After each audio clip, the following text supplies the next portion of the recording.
Hey, it All worked. Right. Hooray. Jason, so glad to see you. Yeah, so glad to see you too. Happy to see y'all. Good to be back. You're feeling better? I am feeling better. Yes. I gotta admit, you were. It's gotta suck to get COVID for sure. Although there's got to be some sort of karmic balance between like life-changing vacation and then getting COVID. Oh, totally. Like, yeah, it's like I need a vacation from my vacation. Just because, like, coming back from this amazing trip. And then going right into that. I mean, which on one hand was kind of nice because it's like, okay, well, I guess I'll just lay around and sleep and, catch up on movies that I've been putting off and everything. Right. But on the other hand, it's like, wait a minute, I've already been not working for 3 weeks. I need to work. Same with my wife. She's got COVID. Yep. She's out this week. So it's kind of like we've not been working for a month, which isn't the greatest when you're talking about making a living, but it is what it is. What you gonna do? Yep. Yeah, and I mean, there's a lot of that COVID flying around right now. Holy cow! Oof. Just I know so many people right now, and these are people that I haven't been in contact with. They're all getting it from different places, Yep. So be careful out there, folks. Watch yourself. I will wear a mask on the plane, but I don't know. I don't know what else I can do. Yeah, I mean, it's the kind of thing that you're just gonna. I mean, like, what was it? It was post pandemic. But you got Jason and when you might remember. I think it was 2 years ago. Remember when I got really sick in May, 2022, and it turned out to be mono. Right, so like you just get shit. Like you just like sometimes you get sick. Yeah, Totally. I totally agree. My husband just got a fever. Just a fever.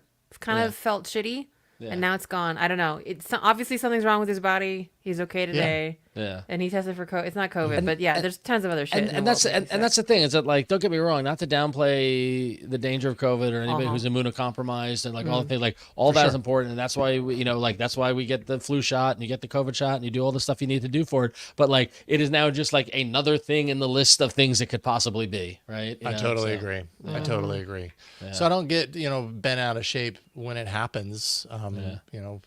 It just is what it is. Like, I mean.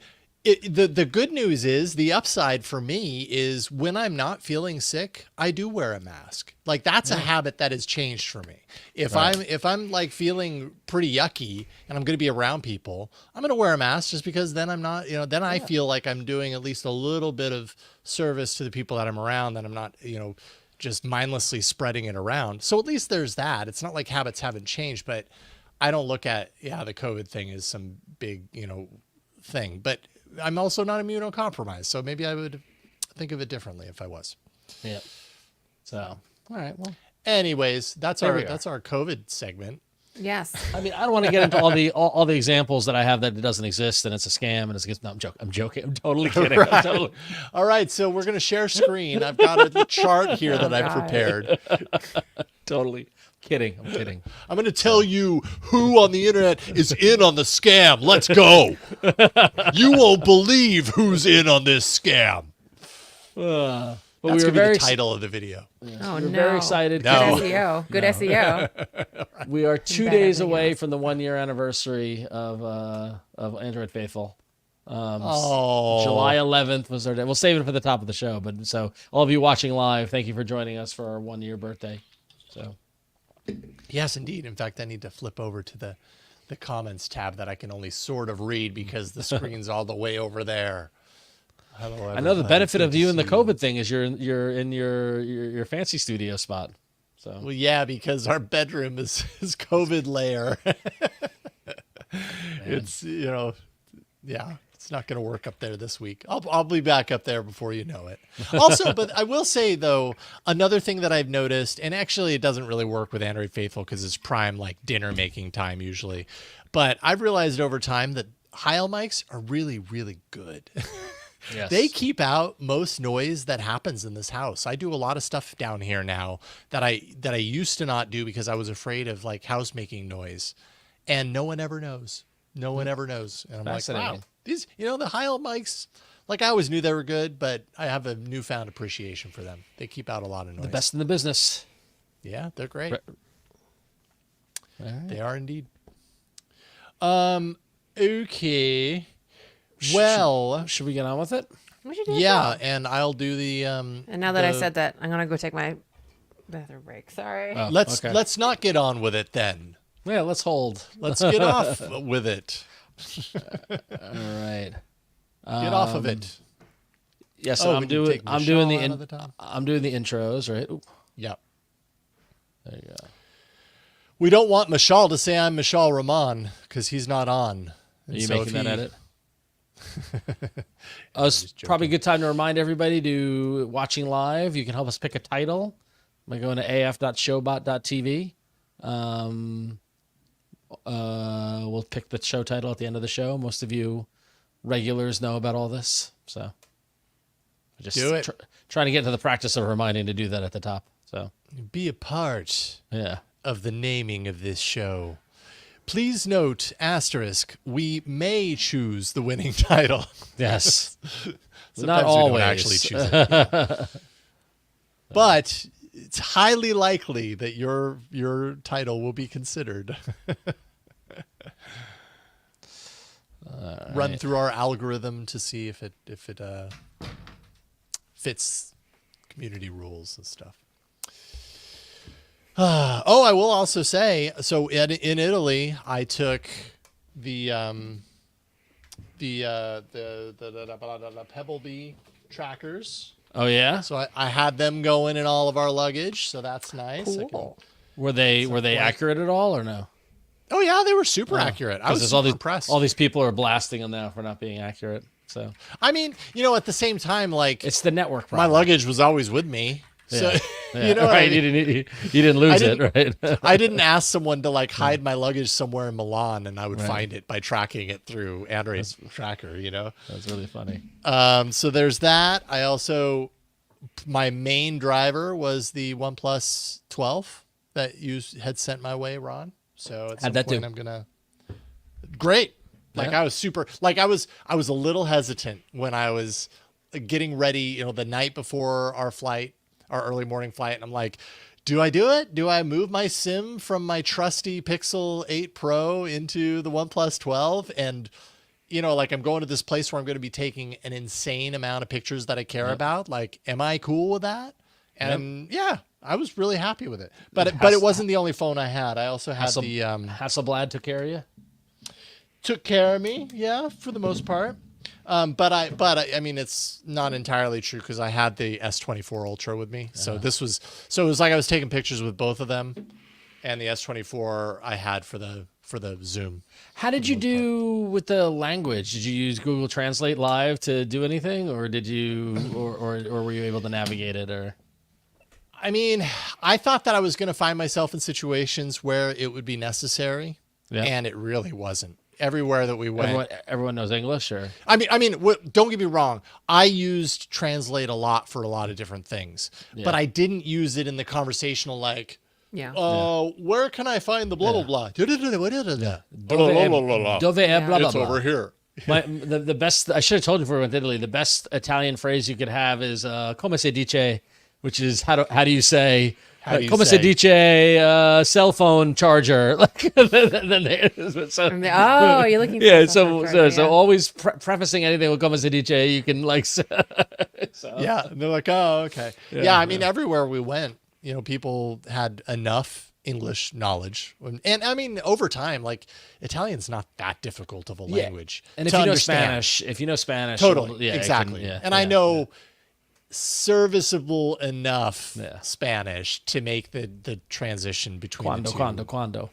So anyways. Oh, I miss Italy. I miss Italy. Oh, it was wonderful. Yeah. Milan was, holy moly, Milan was crazy. Yeah. So did Matteo fly from Scotland to see you, or did he happen to be there? Like, how did you meet up with Matteo? He was going to be in the area because his family, like he grew up in Milan. His family lives in Milan. Right. And so he was going there to do some work and be with his family. Oh, great. And so he was it's kind also of already super cheap to fly within area. Europe. Like it's like totally. Yeah. So. Yeah, I don't know that he necessarily came to Milan specifically you. for me, or maybe he planned the trip after he knew that I was going to be there, because he said immediately, like, I'm going to be your personal tour guide. So why don't you pretend that he did and make it that much more special? I mean, it was special. Whether he did or he didn't, it was crazy special. It was awesome. It was super cool to hang out with Matteo, and he showed us everything that we needed to know about Milan. And then also Padre, like we saw Padre. Yeah, that's amazing. Father Robert for 4 or 5 days in Rome, and that was just awesome. Cool. Yeah, it was cool. Cool to see, good friends in a different part of the world. In their natural environment. Yes, in their natural habitat. I remember the first time I met Matteo on the show, and I was like, oh, I expected him to be Italian, or at least kind of like, like, I don't know, maybe, I didn't know where he was from at first, but then the Scottish voice comes out, I'm like, wait a minute. Cannot compete. What? Because but wait a minute. He grew up in Milan. Like, he spent the first 20 years of his life in Milan. So it's just weird. It's like, well, wait a minute. Yeah, because his accent, as I understand it, doesn't. I mean, it sounds like a native English speaker to me. Just one with an accent, as far as I'm concerned. So anyway, yeah, totally. It's pretty cool. All right. Before we get started, Jason Huyen, I just got after the show, I have to talk to you guys about something. So okay, good thing. But yeah, cool. Someone from Google just emailed me some interesting stuff. Greg Fossen wants to do a call, so I need to start an email chain. Let's talk after the show. Yeah, after the show. Yep. Okay. So, and I'm going to send my daughter a quick message because she's not here yet, and I'm sure she's going to bust through the door at some point. I'm just going to let her know that I'm doing a podcast. We were doing an iFanboy hangout live stream, and Josh's son was watching, and then texted him, was like, "Can I come on camera?" And so his 10-year-old son came on, and we were talking to him. It was very cute. I'm like, did you know he was watching? And Josh was like, yeah. I'm like, you got to tell me beforehand, because if I know minors are watching, I'll adjust, but if I don't know, I can't be held responsible. So okay, all right. Warmed up. Although you might hear my voice crackle. Apologies if you hear my voice crackle. That's why I when I did the rundown, I tried to balance it out with you, because I figured you'd be in a rough spot. I appreciate that. Yeah, thank you. Well, yeah, and today was just nuts. Yep. My younger daughter getting a couple of teeth pulled, and it was 3 different appointments across town, and we I hardly had any time. Kids started summer camp yesterday, thank God, after 2.5 weeks of being off. And then I finally, because they've been gone for 2.5 weeks, we wanted to, for their pre-K graduation, get them big kid beds, but I couldn't swap out their beds because they've been home for the past 3 weeks. So today was the day where I saw, for 4 hours, I took apart their old beds, brought them down to the basement, built the new beds, and set up the rooms, and they loved it. Have they seen them yet? Or are they they're sleeping in them right now. They're so excited. Nice. Yeah. So, I'm sure they are. Yeah, that's good. Awesome. Right on. Good job, Dad. I try. So, Okay, let's do a show. Come on. All right. Okay, fine. Let's see here. So I'm a little rusty, but I'm going to remove Huyen from the stage. Bye. I'm going to stop my camera. But I can hear you, so that's good. But you can hear me. I'm going to put the thing on top of you. That thing on top of me. Put the thing on top of you, Rob. Get it off. The thing's on top of you. What you gonna do now? How you like them apples? All right. Are you good? Let's do it. All right. Here we go.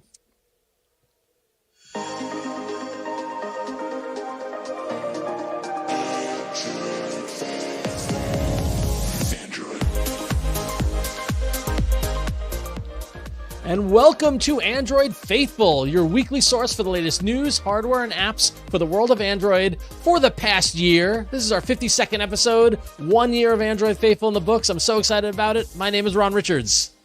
My name is Jason Howell. 1 year, 1 year, 1 year, woo! And I'm Huyen right now. Happy birthday to us. Collectively. Hooray, we did it. We've made it. Now, for longtime listeners, all about Android, our previous show had been going on for... What was it, 13 years, 14 years, 12 years, 20 years? I don't know, it was a long time. 12 or 13. Yeah, and so 1 year of Android Faithful is nothing compared to that. I like to see it just like it's an extended run. It's just like, this is season 2. But yeah, totally. But and we're celebrating 1 year of Android Faithful by welcoming Jason back from his long month-long vacation. I was gone so long, you forgot I was even on the show. Yeah. No, I didn't. Yeah. I didn't. Every week I remember. I can't wait till Jason comes back. So my question, Jason, is how embarrassing were my thumbnails? I thought your thumbnails were good, actually. I thought you did a great job. I meant rough around some of the cutouts. You know, some of the cutouts are a little rough. The 11:30 p.m. Photoshop job is that I'm fighting falling asleep.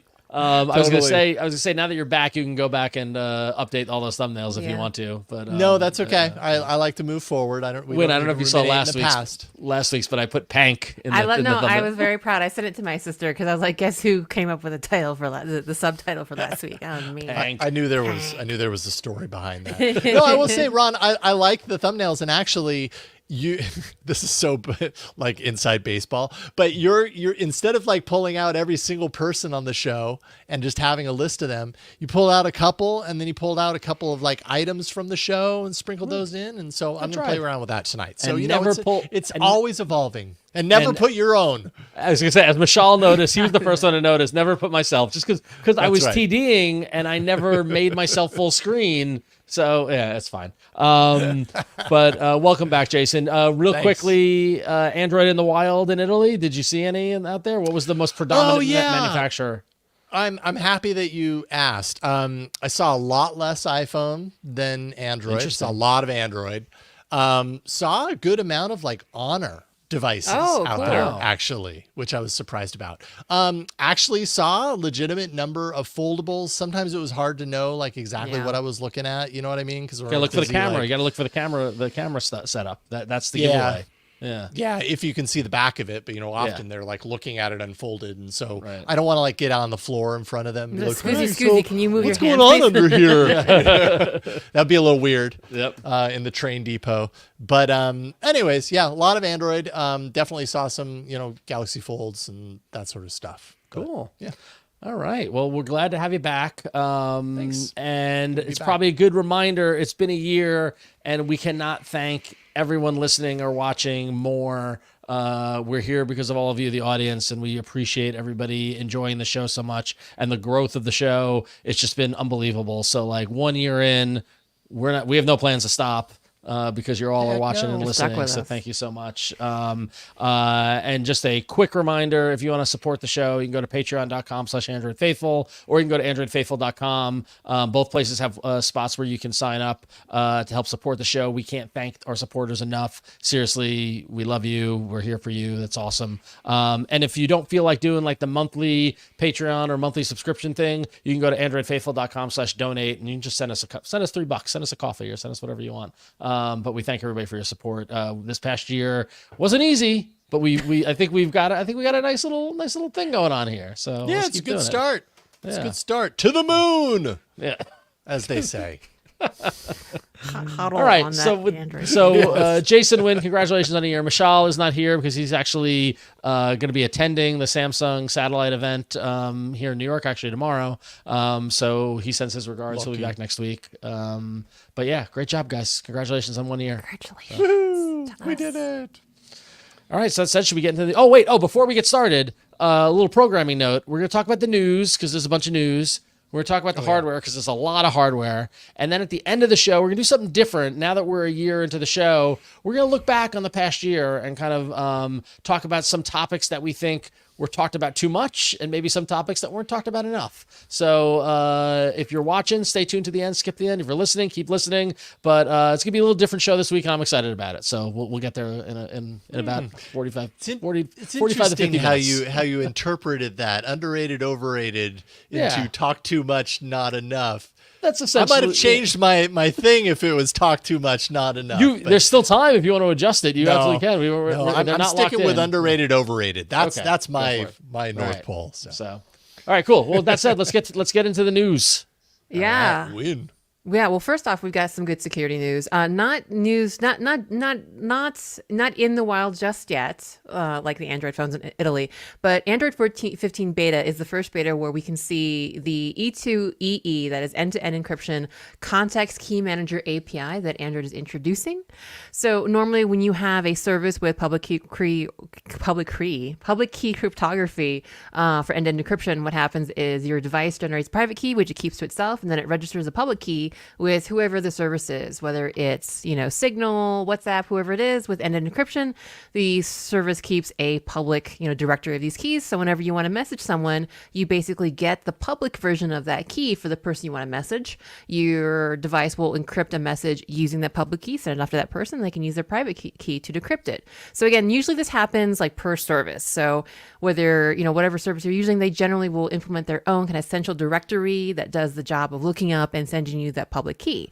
Well, this new API is interesting in Android in that instead of having each service do this on their own, Android is going to leverage the contacts platform, or the platform contacts app, which could be like, for example, Google Contacts, and to be able to do this like public key kind of directory through that. So that no longer you need. So I guess if you're an app and you want to work on E2EE, you can take advantage of this API, which is pretty cool.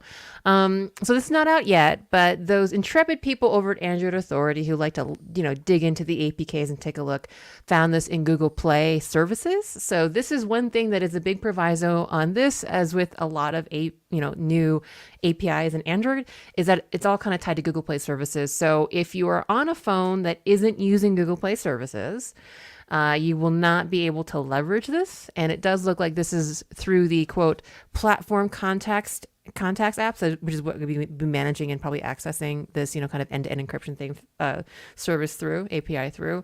So there's also kind of that, like, presumably if you're on a Pixel phone, you'll be using Google Contacts. I don't know specifics, and I don't think there were any specifics presented about whether, it'll work the same through, like, say, like Samsung's contacts or whoever your, OEM contacts app of choices. But this is in the wild. It's going to be really great to have this, and kind of paired with this.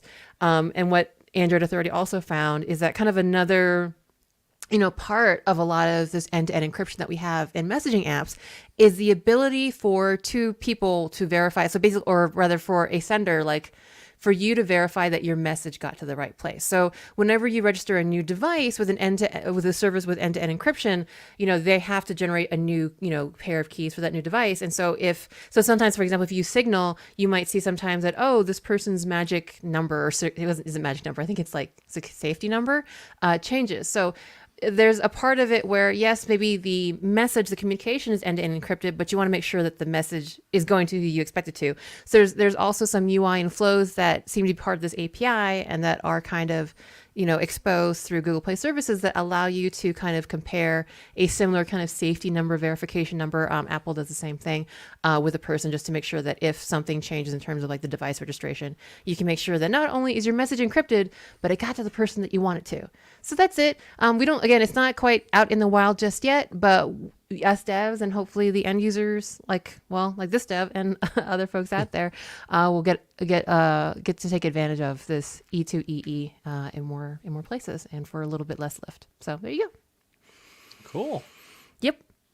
Yeah, I would admit that when I read this, so this is, I'm sure you guys would understand when you step away for a long vacation and you come back and you're like rusty. Like, I read through this like 3 times. It was like, I think I get it. Like, so, I mean, this is specifically tied to communications between two devices, right? Yeah. This isn't just about any app on an Android device transmitting end-to-end encrypted data to any other device or something. Because it seems to be tied to it was hard for me to really understand, I guess. Maybe it's I mean, there's not a lot of detail, so I'm kind of just also high level guessing, but because it's basically anchoring itself to the platform contacts app, so it's person to person. So I think you're right, Jason, it's person to person. We'll see how it goes. But yeah, I guess if you have a messaging thing, or, a lot of apps also just, I don't know why. It's a thing. Like, I've worked on several apps where they're like, hey, we should add chat. Like, it's so easy. Like, let's just add chat. It's a lot. Right. So I guess if you're on a chat app, not that we don't have enough of those, or if you're on some app, like even like Trello, when I worked at Trello, there were ideas of like doing DMs and stuff like that, just because it is very like people focused, then you could presumably do this kind of like two-way communication between an individual and another individual, or I guess rather a device and a device, is really what this is about. So yeah, that's a great question, and not exactly clear just yet. So I don't even know if it's a great question. it is a great question. I'm telling you. That's what I mean. Like, I read through it 3 times and like, I think this is like between 2 people on devices. Italy, COVID. That's what I'm at right now. Oh man. All right, cool. I have the next one, don't I? Yeah, some security news coming up now. Yeah, and it's security related. For sure. I am a Authy user. Show of hands, yes. Not me. No. People love Authy. I never got on the bandwagon, but I know we talked about it a lot. How Authy was superior as the authenticator and blah blah blah. Well, I mean, I think Authy was just a little easier from like a portability and it was cloud. They had cloud based before and Google Authenticator had cloud based and all that sort of stuff. Yeah, and I think that was. I am 100% Google Authenticator. So. Oh, right on. Okay. Yep. Well, anyone out there who is an Authy user probably should listen up. A security breach that resulted in 33 million registered phone numbers, as well some other account information being captured from Authy accounts. An unsecured API endpoint is the culprit for that. There were no passwords leaked, although it's Authy, so I don't know why there would be passwords. Like, I don't understand that part of it. Like, I guess your password to Authy, you have to log into Authy. Yeah. Oh, okay. I guess so. Yeah. I suppose you're right there. The info that was leaked could result in things like, SMS phishing attacks, possibly SIM swap attempts, because here's this gigantic database of phone numbers that are, that are guaranteed, that are now essentially trading online in the black market. And not only like guaranteed phone numbers, but phone numbers used for 2FA authentication. So if you were spoofing a 2FA, the number is expecting to receive a 2FA, right? So your hit count's going to be higher on the fact that the person on the other end that gets a 2FA code thing is going to respond to it because they already know what it is. Right, exactly. Even though they're technically more security minded because they're using a 2FA app and, into the 2FA system, but it's just, you're widening the net of potential targets there. So anyways, not good. Not good, Bob. But again, also I'm a little numb to data breaches and stuff at this point. It's like, I know. It's so funny. I get those alerts, like the Google One protection, and it tells me, and like I can just see all the data breaches that have include any sort of passwords or all my phone numbers, and it's like, well, it's like it's been so many that once again, I always take the people get mad at me because I take the naive kind of ignorant approach with like data security, and that like nothing I have is very interesting. You know what I mean? Mm-hmm. So that's why I'm kind of a little less worried about it. And knock on wood, I've never had identity theft happen. I've been very lucky, knock on wood, and all this sort of stuff. But now it's at the point when like the numbers of data that is out there is in the millions, right? So the idea of someone picking my needle out of that haystack and doing something are so less now, where I'm like, I'm kind of, to your point, Jason, I'm numb to it, So. Yeah. I'm disappointed. Right. I'm not scared. I'm just disappointed. Yes, exactly. Yeah. It's kind of like, I think prior to this, didn't the article say prior to this, Authy had like 93 Authy users were targeted in a is it Twilio or Twilio? Anyways, they had a leak of 75 million users. Only 93 Authy users were targeted. So prior to this, Authy had a pretty darn good track record.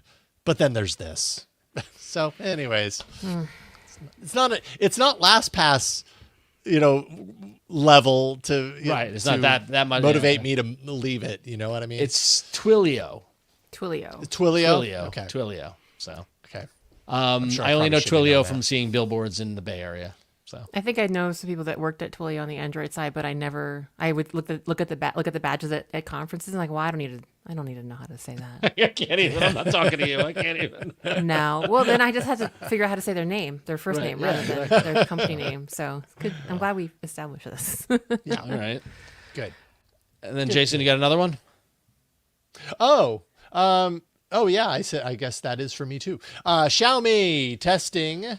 Hold on one second. I didn't have this all set up for myself because I just. It was unassigned. Should we just skip it and move on, or?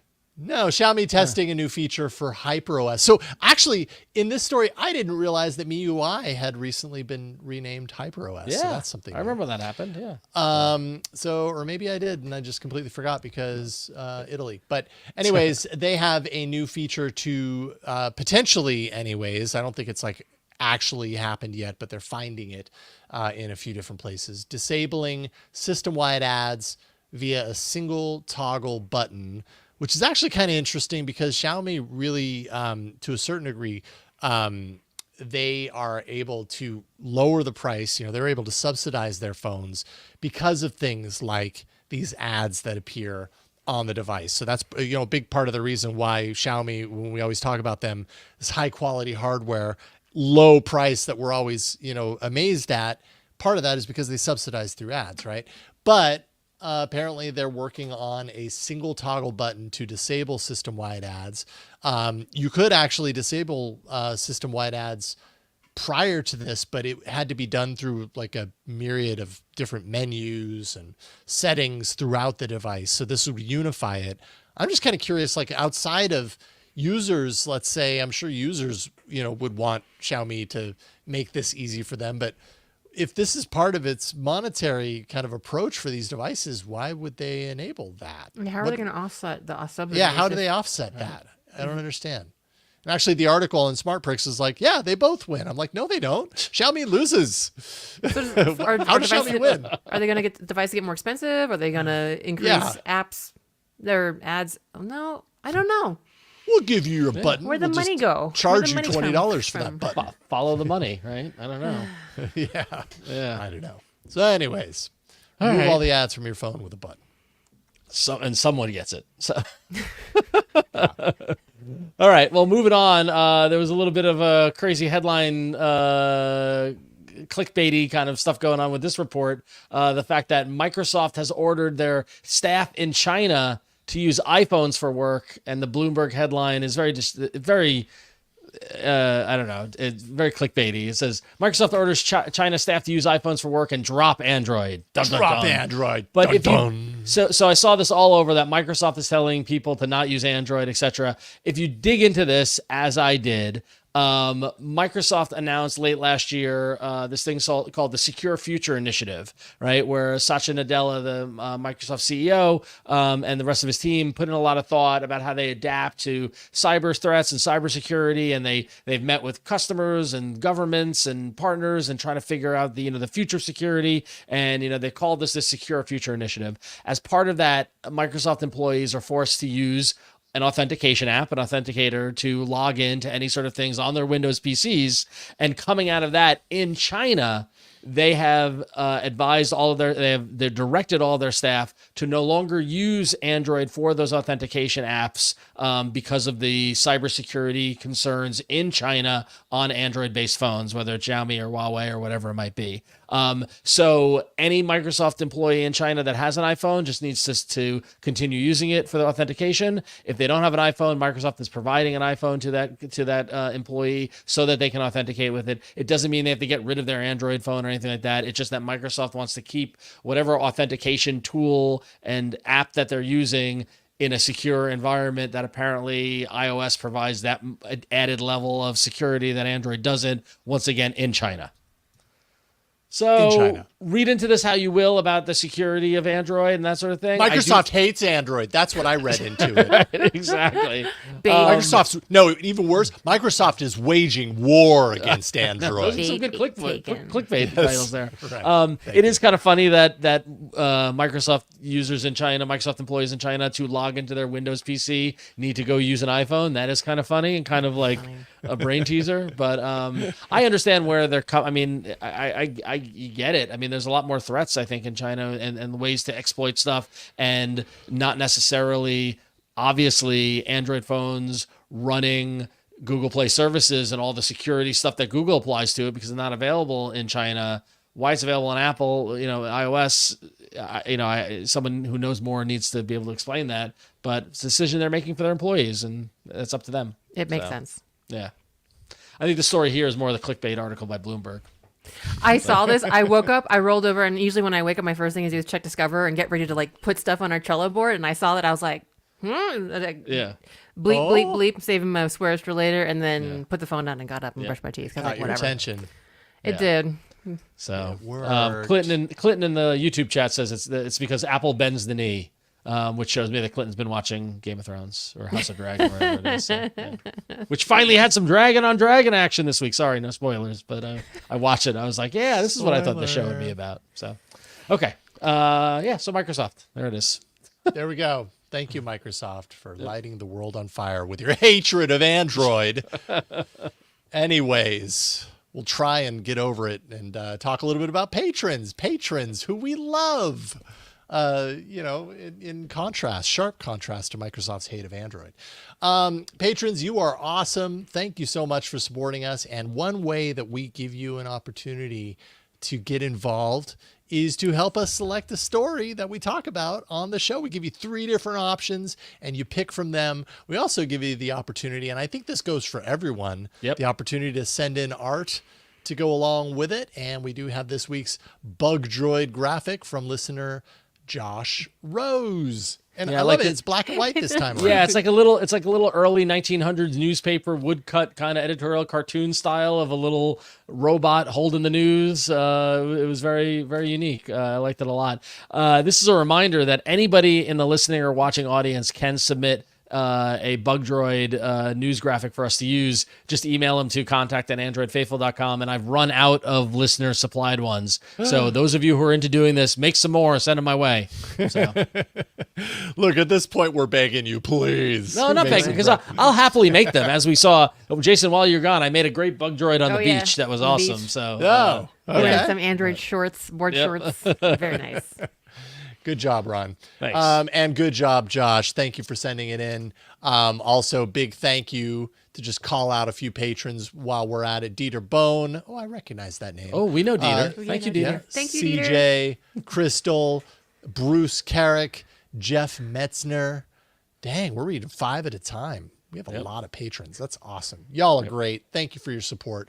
All right, let's get to the meat and the potatoes. We have 3 different stories for you to vote between, and the one that lost with authority is the Honor Magic V3 : exact thickness, camera samples, display crease, and more. Apparently, only 6% of you even cared about the Honor Magic V3. I was curious how many people are interested in Honor specs, and now we know. So there it is. Yeah, that's a pretty small percentage. But I mean, how much of our audience is US? You know, there's no Honor phones here. I did see some Honor phones while I was in Italy, by the way. But anyways, so maybe our Italian listeners make up part of that 6%.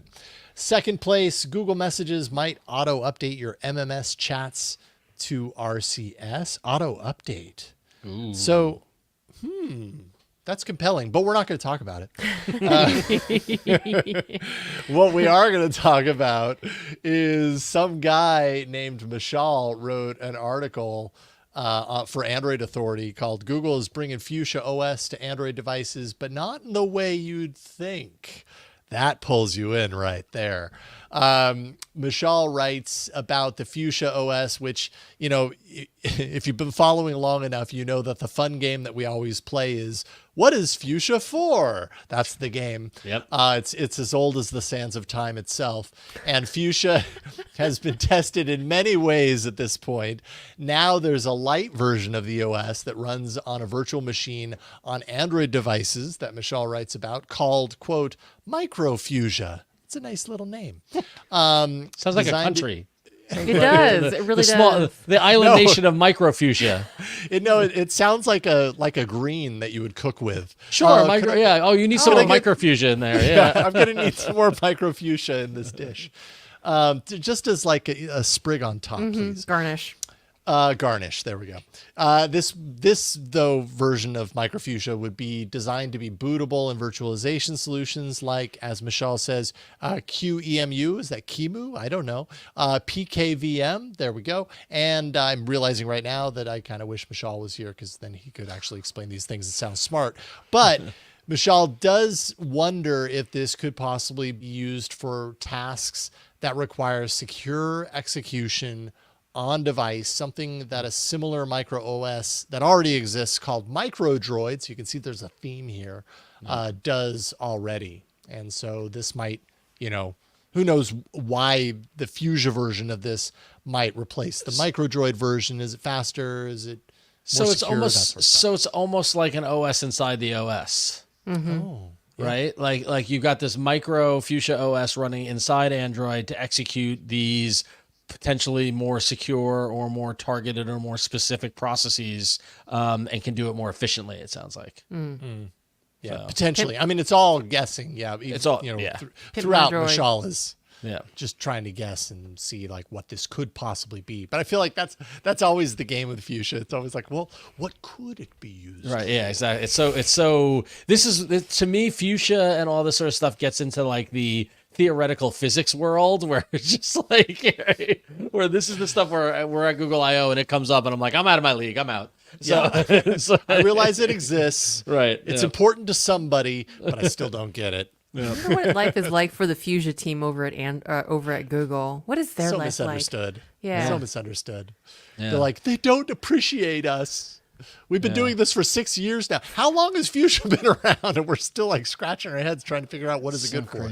I mean, what's interesting is the note that, and mentioned, in the chat, Cousin John mentioned that QEMU and KVM let you run virtual machines, and Mishaal points out in this article that, this microfuchsia is designed to be bootable in virtualization solutions, right? So you're running Android, you're using QEMU or PKVM to run a virtual machine within Android and then run microfuchsia within it. It's just a lot of layering and a lot of subroutines and stuff like that. And it's just like people much smarter and paid much more than I get to make this happen. So, and this is where I drive off the road and crash. So maybe I could have a smart hub inside of my phone. I don't know. I don't know. We'll see. It's interesting. So. They couldn't even put the smart hub inside of the tablet, right? Well, I will pat on the back, Cousin of John, on the Twitch chat for putting it in terms I can understand.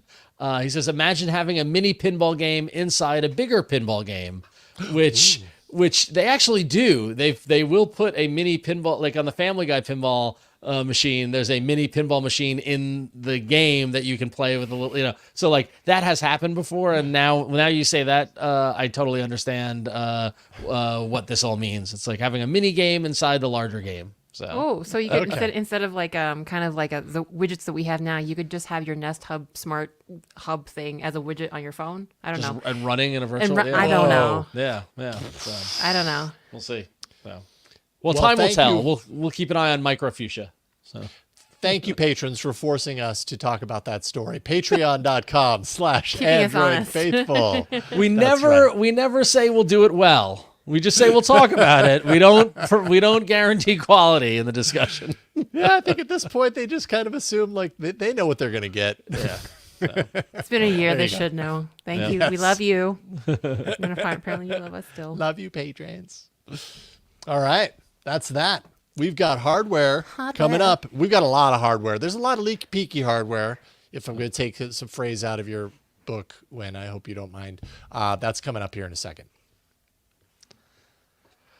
Boom. Well, I gotta say, I'm so excited because yes, we have a lot of leaks and a lot of speculation to talk about, but we actually have an official release of a new phone that I am declaring is my new favorite phone on the market right now. This has Ron Richards written all over it. I wish you guys could have seen me dancing around my house yesterday when I woke up, because Nothing had an event on July 8th, which was yesterday from the time of recording, on Monday, July 8th, and it happened on European time. So I woke up to emails from Nothing with the news. So like much like you, I woke up and looked at my phone and I saw all this Nothing stuff about the Nothing CMF Phone 1, and I just like started giggling, and my kids didn't understand why I was laughing.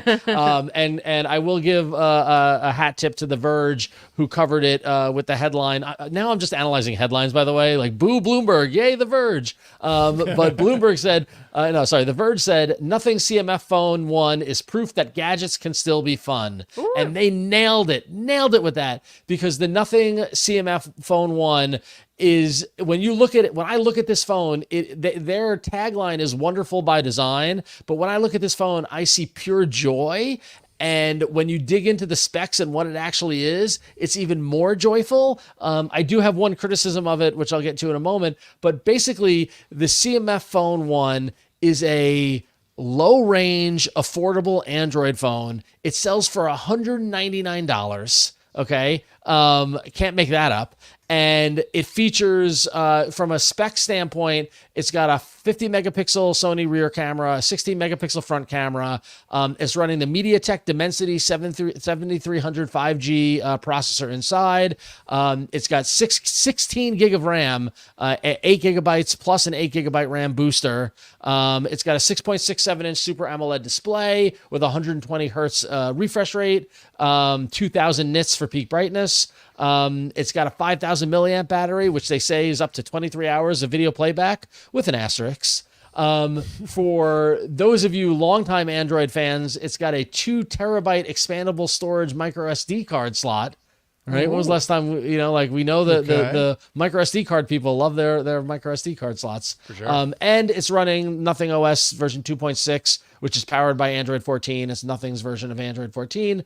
And the gimmick of this phone is that it features a removable backplate that you are able to unscrew, and you can change the back cover of the phone, which is very, very cool in and of itself. But then also you can adjust the different accessories that can attach to the back, kind of taking a page from the modular phone kind of world, right?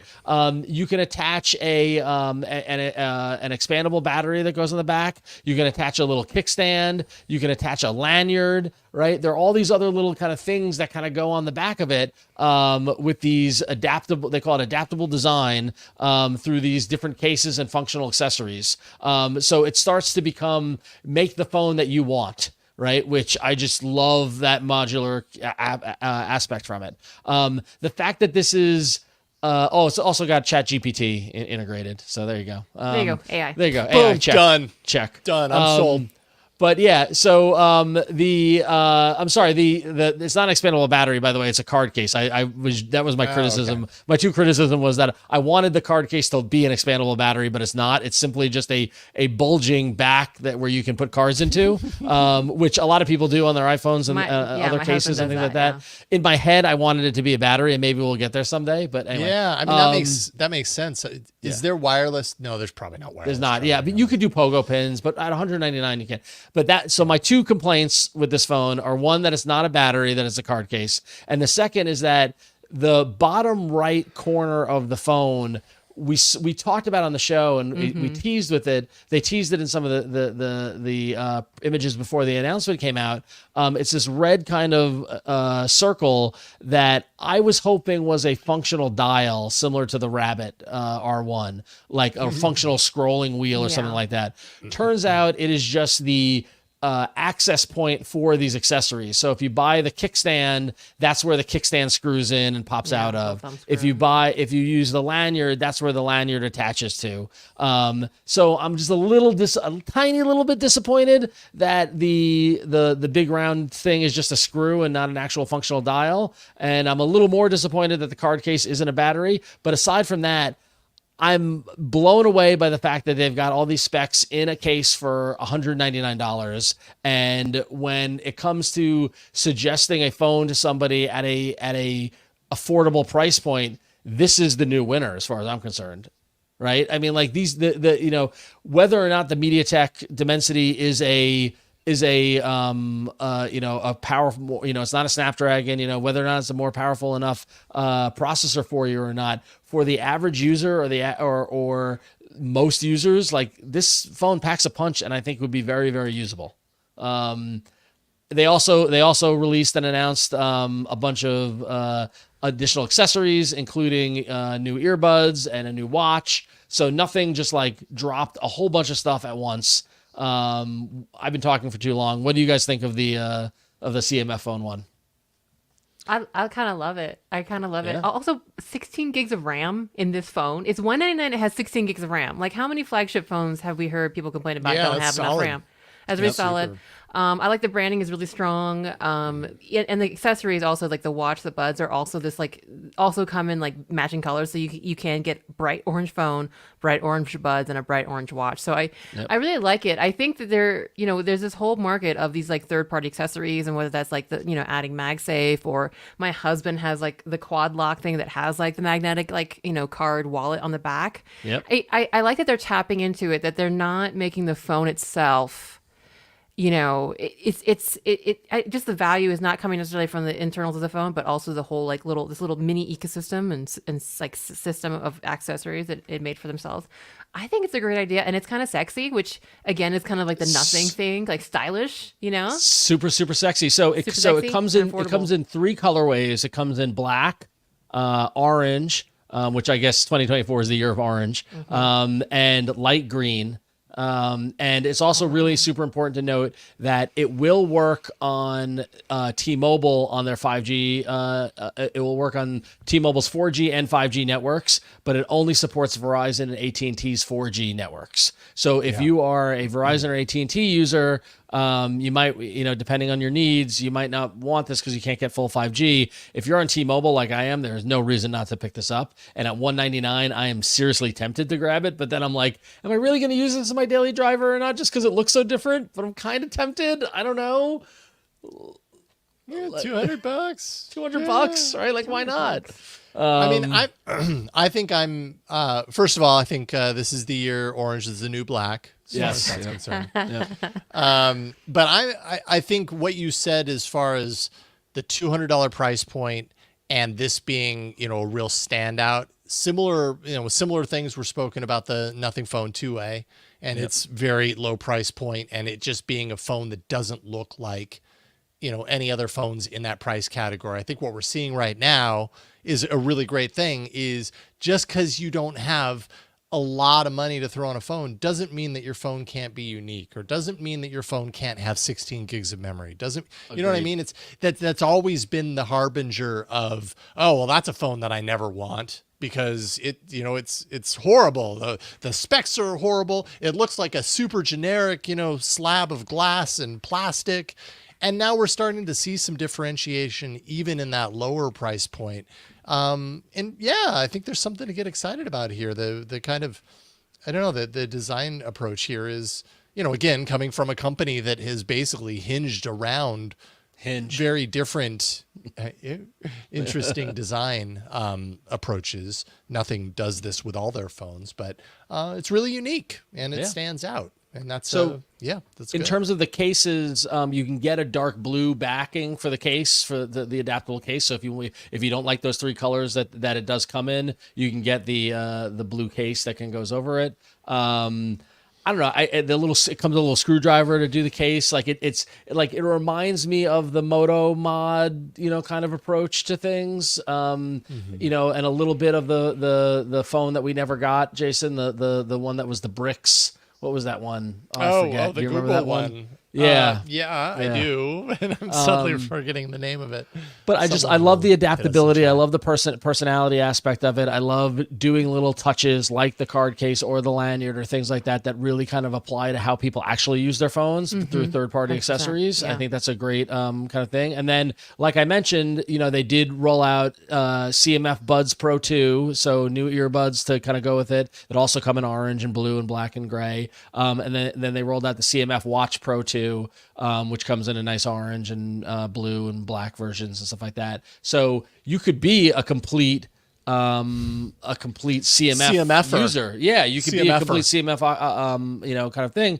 And I like this direction that Nothing's doing because it's affordable. It's not crazy. Yeah. So status within a reasonable price range. I really like it. Also, they when they wrote down the battery is actually pretty big though, 5,000 milliamps. But in the sheet that Jason was showing on the video stream earlier, they took out the capitals, so it looked like my battery to me. I'm sorry, I just kept laughing about that. My battery, 5,000. It's my battery. It's my battery. Okay, sorry. I'm sorry. I just Sang in chat gave us the name that we were looking for. Project Ara. That's what it was. Yep. So I'm very tempted by the nothing CMF phone one. I might grab one just as a backup phone, or maybe I'll use it. I don't know. You guys tell me in the chat or email us at Contact Android Faithful if you think I should get it or not. So. What do you think they're going to say, Ron? Yes, get it. No, don't get it. $200. We'll wait for a different phone for you to get.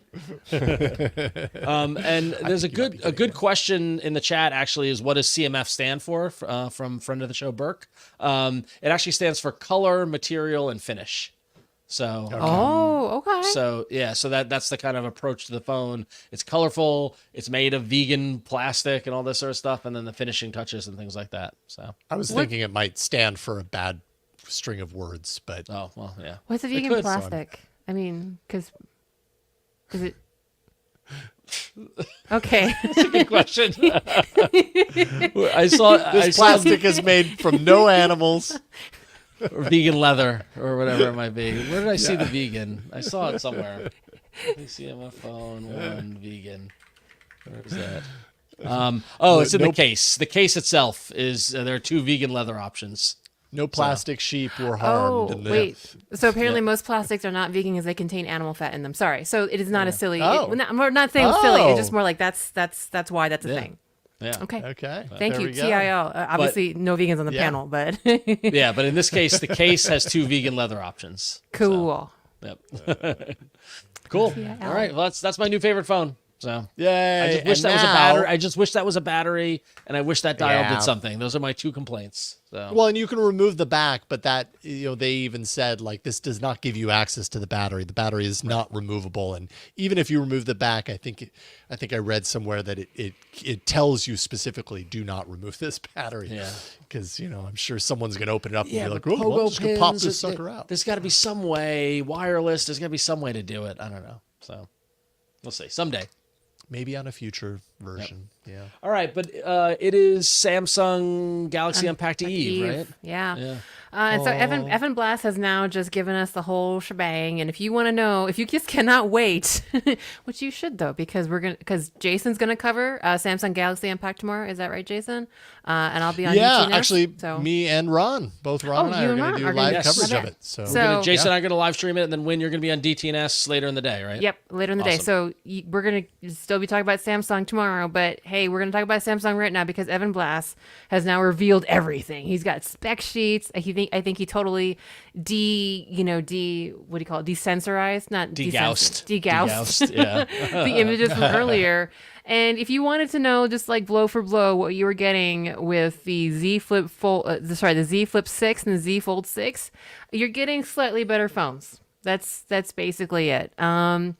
There is a few things. I think the most interesting thing, which will maybe reveal my current opinion about these specs, is that there is a really cute colorway, and the colorway is actually in contrast to last year. And if you can see here, I've got my Z Fold 5. Sorry. Audio only people. Whereas last year the colorways were only on the back panel of the phone. This year the Z Flips will have whatever sexy colorway kind of being all over the phone. So the frame all around the phone will be the entire colorway. So there you go. And on the Z Flip 6, they do show in one of the pictures that Evan leaked, you being able to use the Z Flip 6 in interpreter mode, where the front panel actually does, if you're unlike Jason and really needed to use interpreter mode on your trip to Italy, you can actually now use that functionality on the Z Flip 6. But I mean, not a lot is different with the Samsung Z Fold and Z Flip. I mean, which is kind of what we've been thinking, and I'm honestly a little bit disappointed, but I mean, they're a little bit better. The Z Fold 6, for example, has a significantly higher, significantly brighter screen at 2600 nits, which is like up 1750 from 1750. It is rocking the Snapdragon 8 Gen 3 processor. It does claim a 1 hour longer battery life on LTE and 2 hour longer video playback with a slightly bigger battery. It's 14 grams. How much is 14 grams? Is that like, what is that? Like in what realm? In 50 pounds. I have no idea. In real people terms. 14 grams lighter. It's 1.4. 14 grams is 14 grams or 14, not 1400 grams. 14 grams. 14 grams is half an ounce. Okay, it's half an ounce lighter for those of us using Freedom units. It's 1.4 millimeters shorter, 1 millimeter wider, 1.3 millimeters thinner when folded, and kind of similarly like, shorter, wider, and thinner when unfolded. So it's a little bit shorter, it's a little bit wider, but it's not a lot. It's not so much that it kind of dramatically changes the aspect ratio, in comparison to other phones like the Pixel Fold. And I don't even think that makes it kind of as comparable as like the OnePlus Open in terms of like that Goldilocks aspect ratio. It has an improved aluminum frame. The secondary screen is 0.1 inches larger.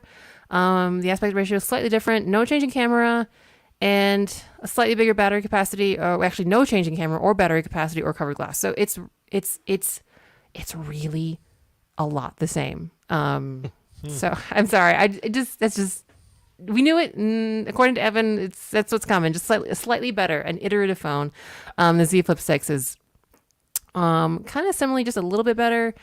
It's also rocking the Snapdragon 8 Gen 3 processor. It does have more RAM this year. It does have 12 gigabytes of RAM, up from 8 gigabytes. But hey, it's still less than the CMF Phone 1. What do you think about that? Yeah, that's a good point. The secondary display is now IPS instead of OLED. It is thinner when folded, but other dimensions and weight are the same. There's 300 more milliamps, so you go up to 4,000 milliamp battery. So yeah, similarly, slightly longer battery life, and slightly longer video playback, and no change in the glass. And yeah, as I said, like now the entire phone is like the colorway extends to the entire phone, like so the back, the sides, and the hinge, not just the back cover. And that's it. That's your phone updates. Okay. Win is not impressed. I am so not. It'll all get confirmed tomorrow, right? It'll all get confirmed tomorrow. So maybe Evan's totally wrong and off the base, but I mean, right. This is. I'm just a little disappointed just because it's been like this for a couple of years now with Samsung. Yes, they put out beautiful phones, but they're kind of the same beautiful phone. But in the announcement, they're not going to focus on the fact that they're the same. They're going to focus on the fact that it brings all of these new Galaxy AI enhancements that make it even more useful and blah, blah, blah, derp, derp. Fair. But I mean, I guess the center point for tomorrow, as we've been talking about, will be also the Ring, the watches, including the Squircle. Jason, have you seen the Squircle watch, the Galaxy Watch 7 Ultra? No. Oh, was that while I was out? It was while you were out. The Samsung Ultra, we've been talking about how it now looks like, I've been saying that it looks like a Galaxy 7 watch inside of a Apple Watch jacket. Is this one? Yes. Yep, that's the Squircle. Yes, that's the Squircle. That's a Squircle. The face is still round, but the body is a square circle. Oh, well, that's cheating. I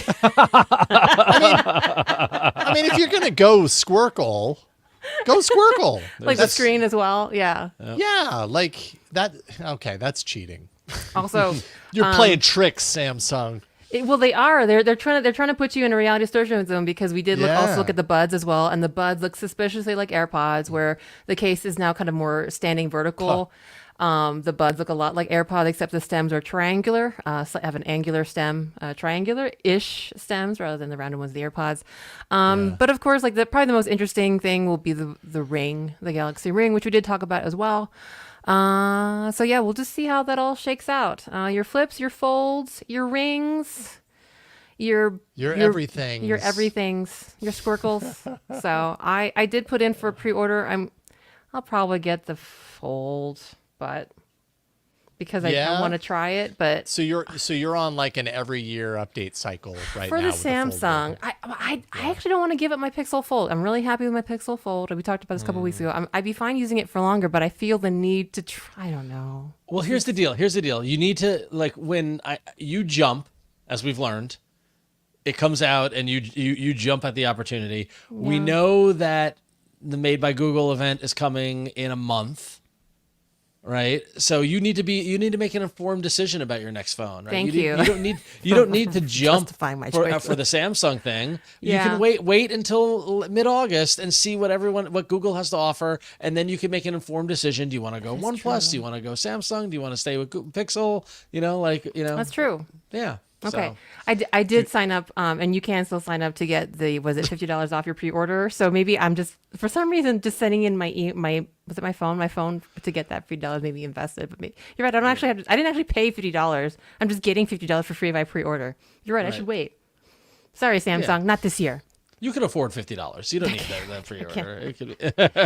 I'll be fine. I can always trade in my old one too. But yeah. So I guess we'll see how it all unfolds tomorrow. Unfolds tomorrow. Yep. And of course we'll be having our own wrap up next week when we're all back together. Well, sorry, Mishaal. Yeah. Will he be here next week? I forgot. I don't think so. No, he won't be actually. He's going to another event. So you'll see. He's going to be at the event. Yeah. So we'll see. But I'm sure he'll weigh in when he comes back on the 23rd. So. But yes, reminder: Win is going to be on DTNS tomorrow. Tomorrow afternoon. Wednesday. Yeah. Okay, so tomorrow afternoon. Tomorrow morning for the event, Ron and I are going to be doing live coverage. We're going to be doing that on my YouTube channel, youtube.com/@TechSploder. Go there at 6 a.m. Pacific, 9 a.m. Eastern. And you'll see Ron and I do our live coverage thing of the Samsung event. It's going to be fun. Looking forward to that. Bright and early. It's bright and early for me. It's stupid early for you, Jason.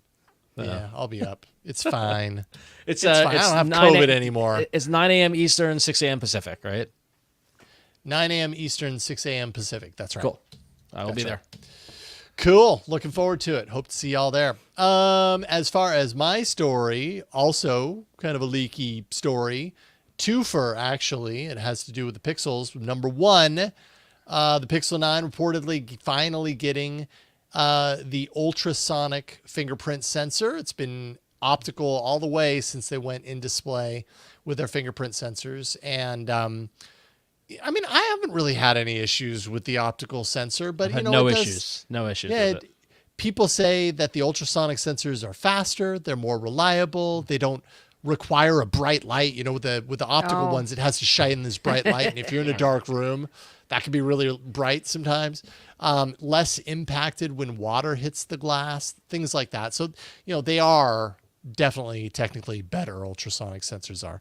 And actually, the same sensor that's reportedly going to be in the Pixel 9 is the one that you can find right now in the Samsung Galaxy S24 Ultra, which, I mean, I've been using this for a couple of months. I actually took it to Italy. It was one of two phones that I brought to Italy. And I mean, I've had great experience with the fingerprint sensor on that. So if it's going to be the same sensor, I'm all for it. It's a Qualcomm 3D Sonic Gen 2 is what is likely to end up in the Pixel 9. So if you've been waiting for that moment, wait no more. It's going to be right around the corner on your next phone, hopefully, if you get the phone will be pank, so you can have an ultrasonic. It'll be pank. It'll be pank. So pretty. It's pank. And the other bit of leaky news has to do with Pixel Watch 3. Yes, the day has finally come. The Pixel Watch 3 landed at the FCC, passed through the FCC. Actually, it's 4 total devices.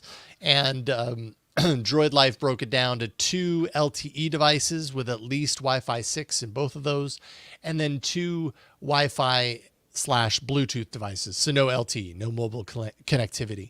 All 4 have ultra-wideband. All 4 have 2.5 gigahertz and 5 gigahertz Wi-Fi, which is kind of an oddity in smartwatches as far as Droid Life is reporting anyways. NFC, of course, and really the fact that there's 4 of these, 2 per configuration, lends even more credence to the rumor that there's going to be 2 different sizes of the Pixel Watch this time around, the 41 millimeter and the 45 millimeter. Those are both rumored to happen. So, each of those sizes for each different configuration. And you're not going to have to wait very long for that to happen, because I think those are all going to be announced highly likely at the Made for Google event next month, which I'm going to be at. I'm going to be going to the event. So I'm August 13th. We're all going to be there. We're all going to be there. I'm going to run around saying, "Pank, can I have a pank one, please? Pank." That's right. I forgot. We're all going to be there. Yeah, it's gonna be That's exciting. Amazing.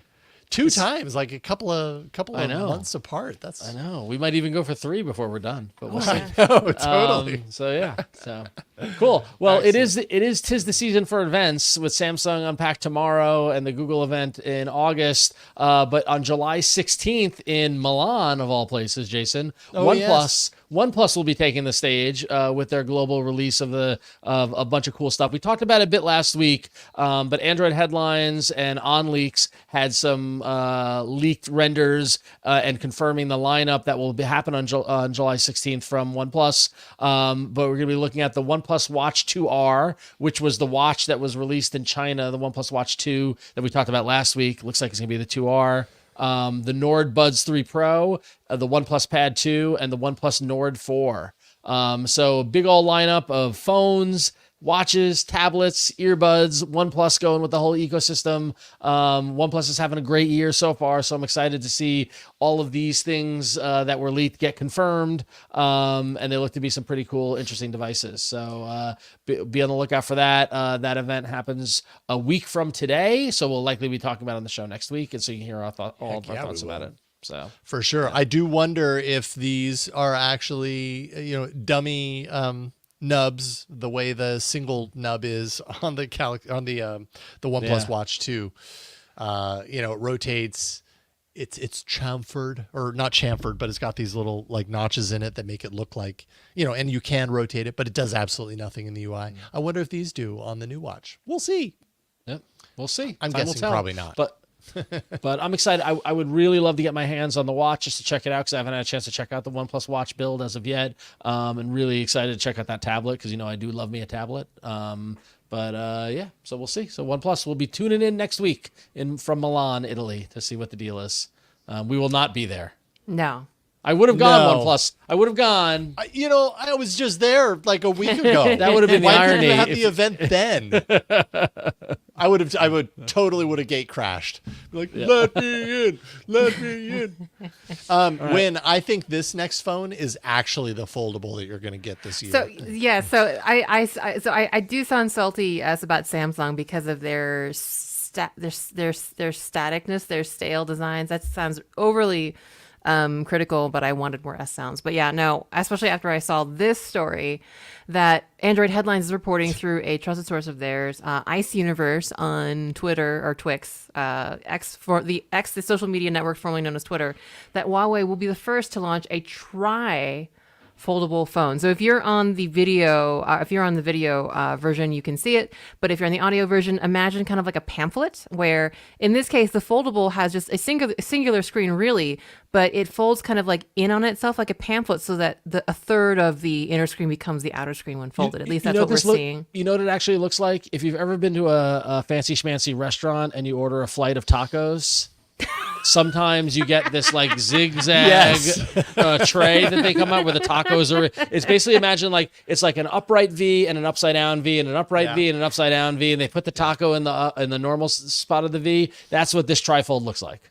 So hopefully, and now we know what to look forward to in the future. Hopefully it'll be debris and dust resistant. Sevenfold. So basically that's it. We don't even have any information on it, just that they are working on a trifold foldable. And if you're like me and you're a bit salty about the kind of blandness that is the Samsung designs for this year for their fold or flip, Universe Ice's tweet, X post, whatever we're calling them these days, was particularly salty against Samsung. Just basically that they were first in on the fold. The gist of it is they're first in the foldable market, and as I'm complaining, they're not really changing much. But Honor and Mate, is it Mate? Is it just Mate?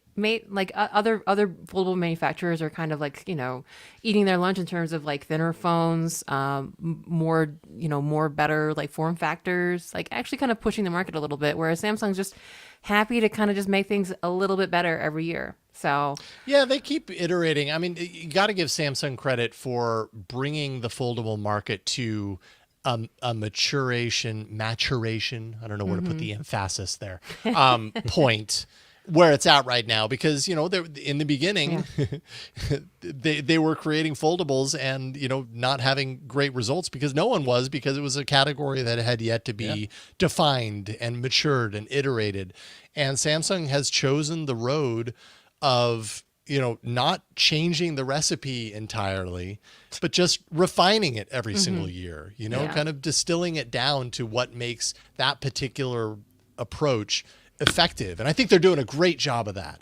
But you're right. We're starting to see other competitors out there have the thinner ones and not have some of the trade-offs that we're used to seeing out of those also rans. You know, they're starting to be incredibly competitive across the board, and each of them bring new approaches that Samsung at some point is going to be forced to have to kind of pay attention to and be like, all right, well, now we do need to work on thinness because those guys over there, you know, it's paper thin.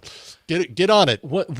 I guess the challenge for them is once it affects their market share, once it affects their sales. Like if they don't if thinness is a feature that users want, they've got to go buy the other ones. And Samsung, hopefully I want Samsung to innovate, not rest on their laurels. But as we've seen, they're taking that iterative approach because it's working. You know, because they have the dominance. So I think I'd be less mean about it if the price at least they kind of moved on price a little bit, because that is something that we've seen in the last year, is that there are some I would say borderline affordable, not quite yet, but borderline affordable foldables coming out there. Like, I think, which one was it? Was that like $1,000? I think Techno, for example, kind of like one of our kind of favorite brands around here, are putting out affordable budget phones for like the African, South Asian markets. But I don't know, just like there's more innovation, and I do credit Samsung for Android success in general and also foldable success, but it would be nice. It's getting harder to want to pay $1,800 before trade-in. No question. For a slightly better phone. I'm really sorry, but it's just getting more difficult. So we'll see what happens, though. I would love to see this Huawei tri-foldable. That would be kind of awesome. So we'll see. It would be cool. All right, well, that's going to wrap it up for hardware. There was a lot in there. But as we mentioned at the top of the show, we're going to do things a little different here for our 52nd episode, our 1-year anniversary show. We're going to not talk about apps, even though there was a bunch of apps news, but we'll talk about that next week. And we're going to skip emails, but that's a reminder. You can email us at contact@androidfaithful.com. We'd love to hear from you. Please send in your emails, contact@androidfaithful.com. But now that we've been doing the Android Faithful now for a year, I was admittedly listening to another podcast that did a very similar approach here, but I thought it worked and fit nicely. Let's look back on the last year of Android, the world of Android, and explore our Jason, Huyen, and myself's opinions of some stories that are possibly overrated or talked about too much, or stories that are underrated that might not be talked about enough. And that's just that was the assignment. That was the parameter. Everyone brings their own perspective to the world. And Jason, since you were gone for a month, you get to go first because you're well rested and had time to think about this. So, I had so much time to think about this, let me tell you. And again, I will just preface, I did this under the understanding that it was overrated, underrated, not talked about too much, didn't talk about enough.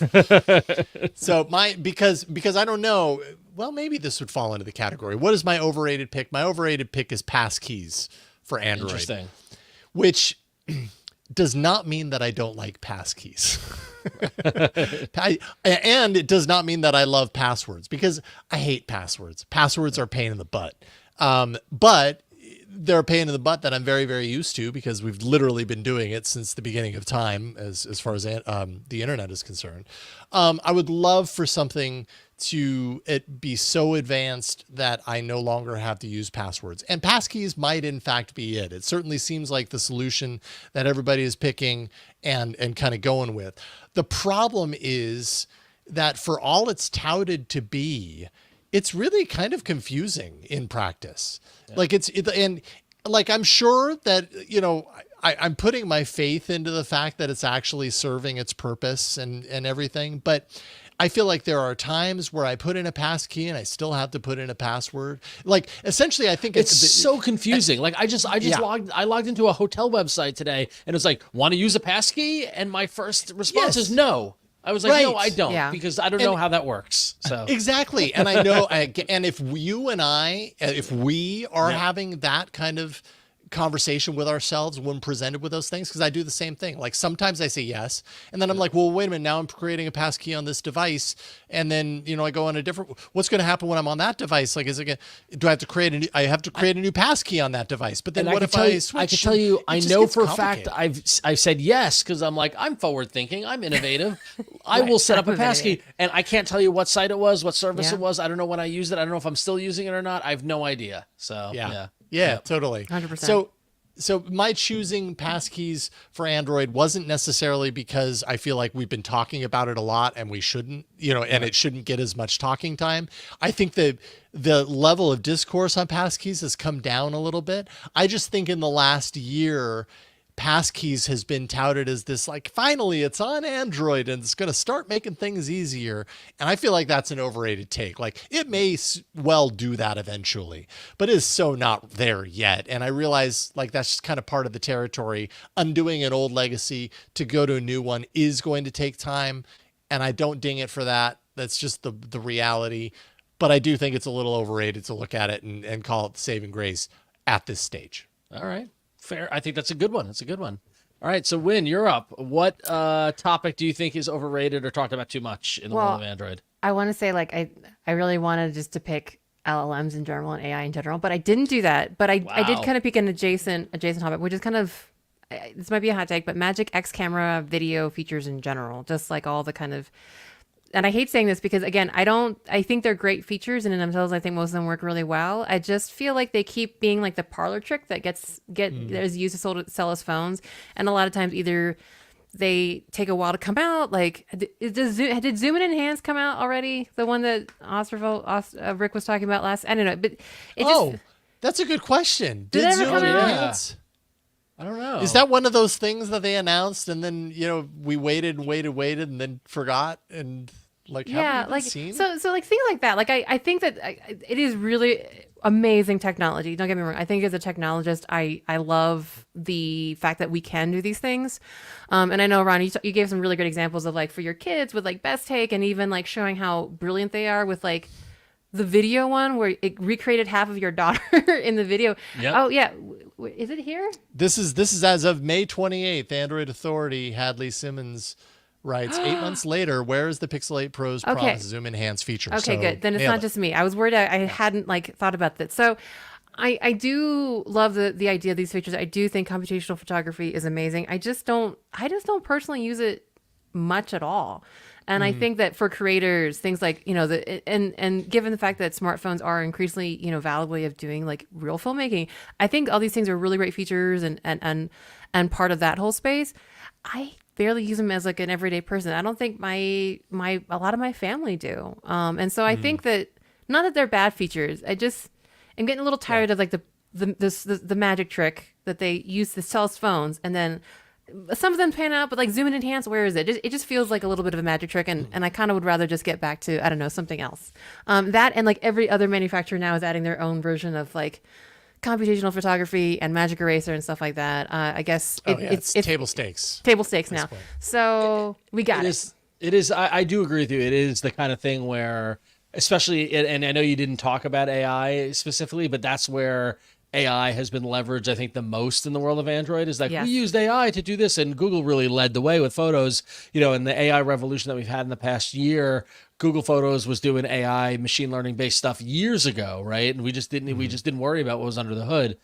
So I agree with you. I think it is a bit overrated when it comes to every manufacturer having to one up and do all this stuff. That said, it is still pretty darn cool. I will give the devil's advocate. And Jason, I shared my screen if I'll pull it up. My youngest niece actually just graduated high school, and we got into an argument over photos because she only wanted photos to be taken with iPhones. She said that. She's like, it's not, Android phones aren't good or whatever. I was sitting in the bleachers very far away from her when she got her diploma, and I used my Pixel 8 Pro to zoom in. I must have been at least 20x, if not maybe 30x zoom in, and got the perfect photo of her getting her diploma. And then I used, I used Magic Eraser to get rid of the person that was standing next to her, and both she and my sister were like, you got the photo, the graduation photo, like the Pixel 8 Pro delivered. And I used Magic Eraser to give it her clear, perfect kind of moment. And so, like, this stuff is cool and it does work, and it does allow us to do things that we've never been able to do. But yeah, it is just talked about so much. I'm trying to be understanding about why your niece said that. I don't blame her for saying that, even though I'm deeply and utterly annoyed because she's a teenager. Because that's it. But now I'm actually glad for Magic Eraser to show your niece that Android phones actually are very decent. I did rub it in to those Don't of you in worry. the chat saying, I hope you rubbed it in. I did. Don't worry, your niece is getting that in the next iOS update. Yeah, I know, exactly. So, yeah, but when I heard that she wanted her photos taken with iPhone, the whole time I'm like, look, Abby, I took this with my Android. So, yeah, it's funny. Yeah. All right, so that's... Yeah, I mean, and I should also say the best take feature. Yes. And I think I talked about that on the show in the past, with my daughter's, my daughter's soccer team, and getting the soccer team taking like 5 photos and then picking the best smileys of everyone on a single photo. They aren't features that you use all the time. And I totally agree. Like, it's largely, it's this thing that's easy to promote and point to, be like, see, isn't that cool? So everybody's doing it. They aren't features that I use every time I take a photo, but every once in a while I have the need for it. And when I do, and it works, then I'm like, oh, I'm really happy I had that. Yeah, that's very cool. So, yeah. All right. Well, now it's my turn. So got to be very, very honest with myself and with ourselves, that at least in the past year, probably the single topic that was probably talked about too much and was probably overrated, even though I will keep talking about it until the cows come home, was RCS and messaging. Everybody, somebody listening, there's a large contingent that is like, yes, thank you. Yes, I do think it got ratcheted up a point with Google's campaign against Apple for it, and all the discussion, and Apple digging in their heels, the whole beeper saga. I was gonna say fiasco, but it's not I don't think it was a fiasco. I think it was a well-intentioned and I think it served for the better, and then they got acquired by Automatic, which is awesome for them. But the whole beeper saga that we had Eric on the show, we talked about it a lot. It was like every week it was like, what's going on with beeper? Like there was that November, December time period where that's all we talked about. And then finally RCS coming natively to iOS in messages, and Apple finally quote unquote getting the message and implementing it. In fact, just yesterday, former guest of the show, Brendan Bigley, and I were texting, and he's on an iPhone at the moment. That's what he's using. He was texting me about how great the Nothing CMF Phone 1 was and how he was ordering one. And then we both realized at the same time that, oh, wait, we're using RCS right now. He was on an iPhone. I was on my Pixel because he's using the beta. He has the beta installed. Yeah. So it's wild that I was using RCS with somebody at Apple. But I do think that we talked about it too much. So there, I had to give that to my overrated kind of thing. So, all right. Well, my underrated, is the flip side to what you just said. Believe it or not, RCS on iPhone, and I'll tell you why. How can that be underrated? No, I know it's crazy. I know it's crazy. Believe me. Now, first of all, I will also reiterate my take on this. Yes, understood. Yeah, understood. Yeah. Was not we talked about too much, but overrated or underrated stories for the year. Here's the reason why. I had an RCS conversation with Micah Sargent a week ago, like when he finally put the beta on, and he just texted me or RCS'd me out of nowhere, and we were messaging back and forth, and then I sent him a photo, and he's like, looks great. He sent me a high-res photo, looked awesome, and I was like, send me a video, dude. I want to see a video. And he sent me a video. It looked awesome.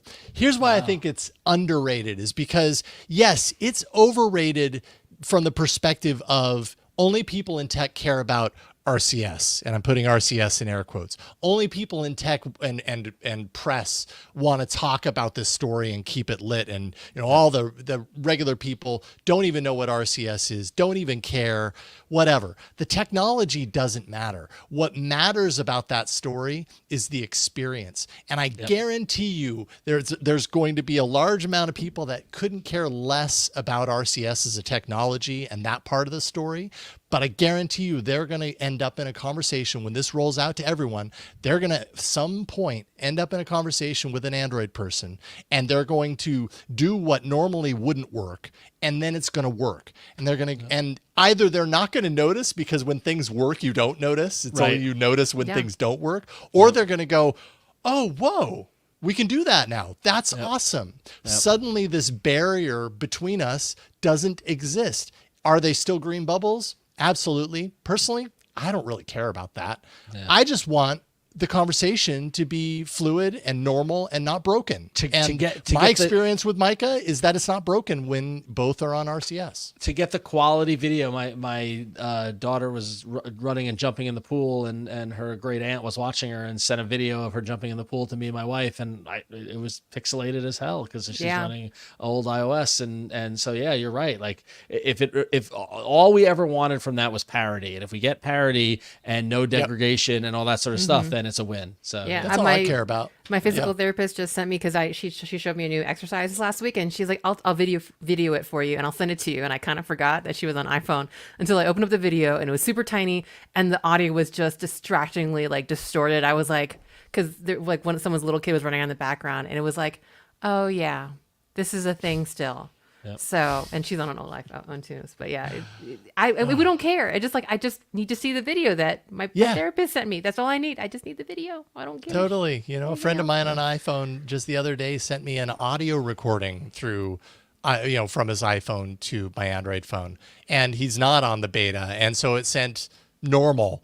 And I mean, it sounds like a potato. And I was like, why is this still happening? Oh, I can't wait for RCS to roll out to all iPhones. It really will change how we use things. Now, someone in comments was saying, until Apple rolls out a new feature. And I mean, they're going to. iMessage is going to and does have features that RCS doesn't cover that won't ever go to Android. I don't really care about those extra flashy features. I just care about basic quality of life stuff. Which is, does it look good? Does it sound good? And does what I send get received on the other end in the way that I intended? And if you're satisfying that, then great. I'm happy. So there we go. All right. So over to you, Win. What do you think is underrated or under-discussed? So I cheated. I picked two, but one actually is kind of a devy thing. So I thought that maybe it was a little bit too devy. But they're actually, widgets. It is so funny because I know that the people, our Android faithful, love widgets, but I'll tell you that making widgets on Android traditionally has been the worst pain of ass. Like there's a lot of reasons why that is, because widgets are kind of inner process thing, because you have to get your app to talk to other things that make the widget work. So traditionally, I'm trying to find a really good analogy for it, but the current way of using it is called something called remote views. And like, imagine that someone is a sculptor and you wanted them to sculpt something, and you gave them like a railroad spike to like sculpt. It kind of feels like that, because the way that you usually make widgets traditionally is not usual UI development, and it's really stripped down. It's not really usual UI development. So it's almost like you're hamstrung making widgets. So it's so funny because I feel like Android faithful love widgets. Developers hate making widgets. And nobody's talking about that. And nobody's talking about it. And now, but now that iOS has had widgets for a while now, that the conversation's starting to bubble again, which is like another thing that really annoys the shit out of me, because we've had them since like API 1, but whatever. But so basically, in the last year, Google released a new API for making widgets. It's called Glance, and it's using, get your drink cards ready, Compose. And the weird thing is that I'm not seeing a lot of attention around it. They keep mentioning Glance, and a lot of people are like, what's Glance? Or like they just don't, it kind of like, you mention it and it kind of glosses over them. And it's really difficult because widgets are another thing that is kind of a chicken and egg problem in Android development. And it's driving me crazy, because I know like people who listen to the show and us love widgets, and we're always talking about different kinds of widgets, but a lot of people don't use widgets. And so when we don't have that like usage, it's hard to get like management to sign off on, hey, we want to do a widget that does this, and we want to do a widget that does that. So the fact that, widgets are just a lot easier to make now, it's kind of under the radar for me. And I really just feel like it's so untapped, and we need to compete with the iOS people on widgets, because we were there first, y'all. Anyway. You know what's interesting, Win, especially like when I think about widgets from the arc of my experience with Android, is that so few apps that I used actually had supporting widgets that I stopped looking.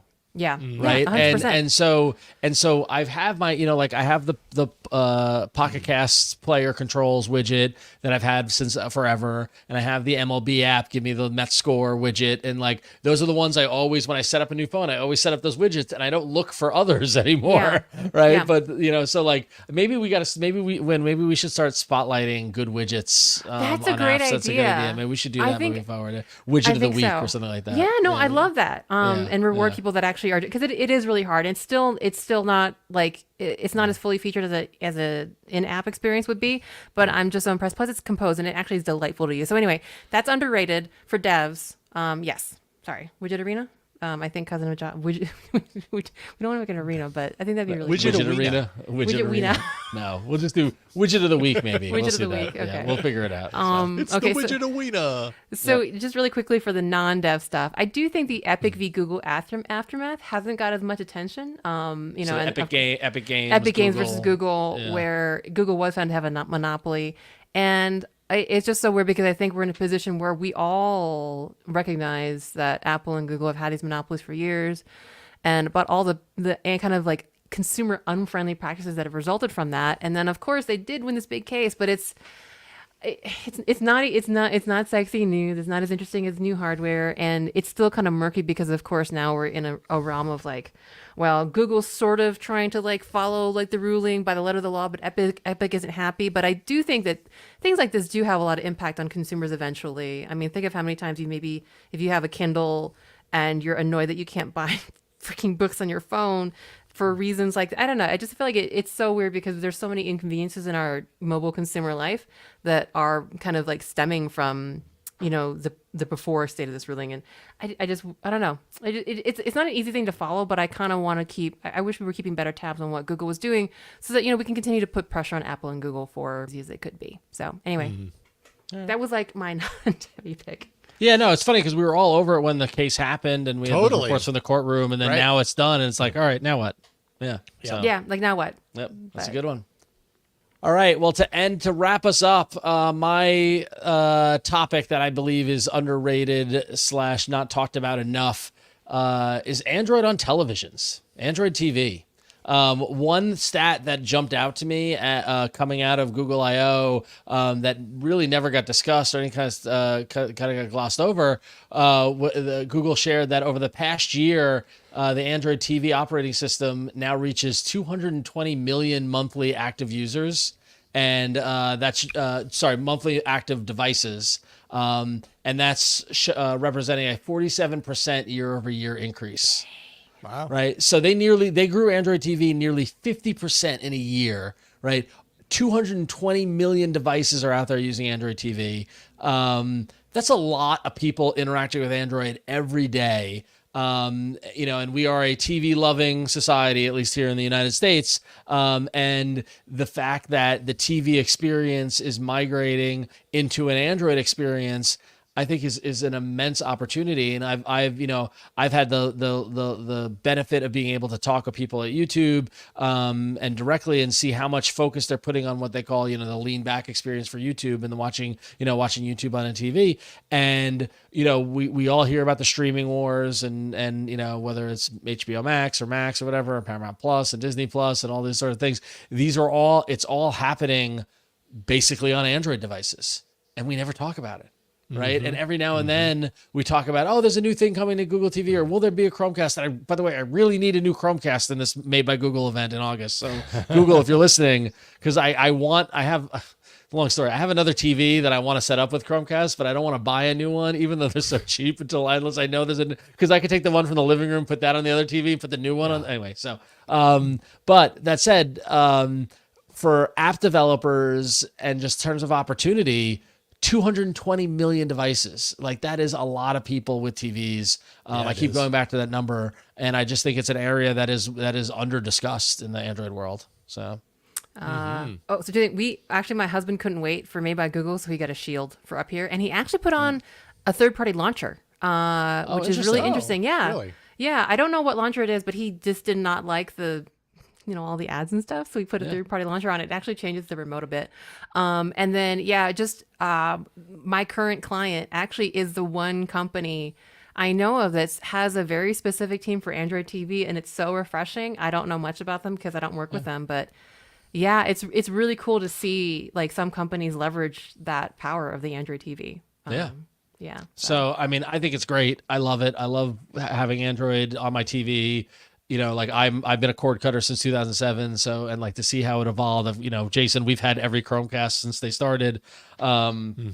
And I just think it's an area of growth, an area we should keep an eye out on. And hopefully there are more TV forward companies doing cool, neat stuff. I would like to see multiplexing. I would like to see be more functionality than just pick a show and watch it. And we're seeing that with YouTube TV. Like Google is living this, like YouTube TV providing multi-view. Admittedly, it's all for sports, and I don't care about the NBA or NFL. But and watching multi-view of baseball is just very boring. But I think there's just so much that can be done in terms of the data. You can get real-time stats, real-time information, like all this sort of stuff. And so I want to see that area evolve and developers be more creative in that space. So good call. Thanks. Love it.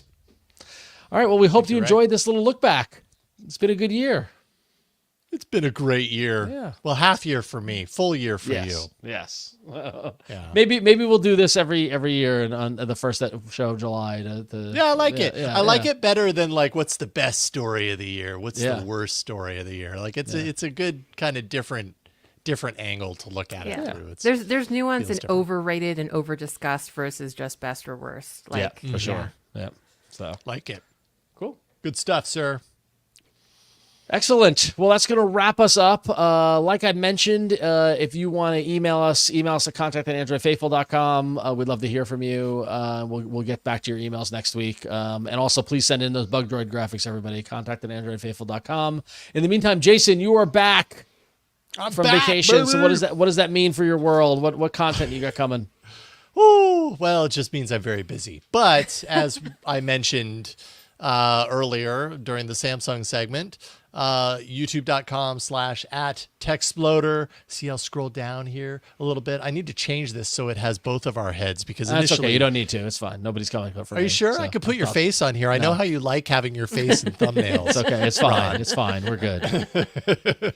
Anyways, go to youtube.com/@techsploder and you can watch tomorrow morning's live Samsung Unpacked. Although by the time you listen to this show, it might have already happened, so you can watch the replay. Also have AI Inside. Tomorrow I have an episode with Matt Post from Local Lens, who uses AI. I think this is really interesting. The service, Local Lens, scans through different like municipality and local governments. So essentially all these meetings happen on a local scale. And it's really easy to miss all that information because there's just so many of them. Few people attend them. And this service like uses AI to summarize it, make it searchable and everything. So we're going to talk a little bit about that. I think it's a great use of AI for widening kind of the access and knowledge of people and how their government works. So that's cool. What I got. Oh, and then TechSploder on Friday. I can't believe I still don't know who that's going to be. But anyways. It'll be good no matter what it is. So you got to play that catch up. Yeah. So. Oh boy. All right, Win. So where can people find you on the internet? Well, don't forget to look for me on DTNS tomorrow, post Samsung Galaxy Unpacked, where I think Rob Dunwood is also Dunwood is sorry, Rob, is the other guest, but we're gonna be talking about Samsung stuff. I wanted to say the other word, stuff, but yeah, otherwise find me on randomlytyping.com. I am an Android developer and I do technical talk, so find all that stuff there. And you can find me at Queen Code Monkey, at Mastodon.social, but mostly at Queen Code Monkey on Instagram. Right on. Very good. And finally, me, I got no other content to talk about, but I'm working on stuff, so stuff's coming. But you can go follow me on social media. I'm at RonXO across the board. I'm most active on Instagram. If you're curious what movies or movies I'm seeing or bands I'm seeing or books I'm reading, and every now and then there's a picture of Jason and Flo that pop up in there. Hitman was one of my COVID views because you reviewed it. Did you like it? Thumbs up, thumbs down? Yeah, I like Linklater. Yeah, it was good. It was entertaining. Best movie of the year as far as I'm concerned so far. Oh boy, I wouldn't give it that accolade, but I liked it. Listen, it's been a rough year for movies, so I think it says more about that than anything. But yeah, go to Instagram.com or just go to Instagram and follow RonXO. You can see me on there. Fun times. So cool. Well, that's going to wrap us up for this week. Thank you, everyone, for listening to us for the past year. You're the best. We love you. Go to AndroidFaithful.com. That's where you can find all these shows, newsletters, news coverage, stuff like that comes out. It's over there on the website at AndroidFaithful.com. As we mentioned, go to Patreon.com/AndroidFaithful if you want to support. You can also support over there at the website. We're across social, Twitter, Threads, everything. We're on it. And email us at contact@AndroidFaithful.com. This podcast comes out every Tuesday evening. We're here for another year. We'll see you next time because we are the Android faithful.